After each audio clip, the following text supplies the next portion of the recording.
Can you take us through the process of finding the right fit or just finding the way that this team can win? Because obviously there was a lot of talent on the roster this year and things didn't go as planned.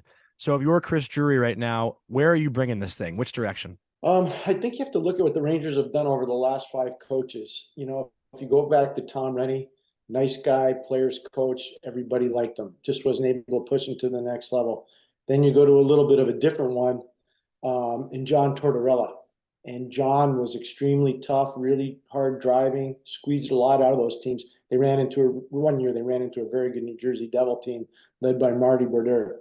Then you go to Alain Vigneault, and Alain was a little bit of a player's coach, a little bit of a tough guy, and that kind of didn't work either. David Quinn, I think it's not fair to him. He was in a total rebuild situation. I've known David a long time, and I'm a big fan of him as a person and also as a coach.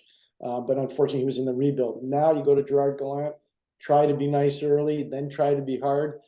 I think they need to get somebody that can make the players internally better, make the players accountable without alienating the players and without alienating the staff. So it's kind of like a real good people person that knows how to communicate in a firm but fair way. I think if you can find that in a coach, you're probably going to get a good coach for the Rangers. If I were making the choice, and I know there's other issues involved, I would be going after Joel Quenneville. That's just my own personal opinion.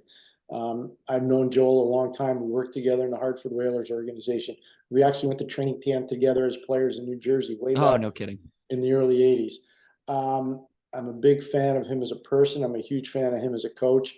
I thought he did a fantastic job with Chicago when they were going through almost what the Rangers are going through right now, teaching young stars how to be accountable. Jonathan Toews, Patrick Kane, Brent Seabrook, Duncan Keith, Corey Crawford. I mean, I can go down the line. So he did a really good job. I was with those Chicago teams all the way from the start to the finish of the playoffs, and I thought Joel was phenomenal.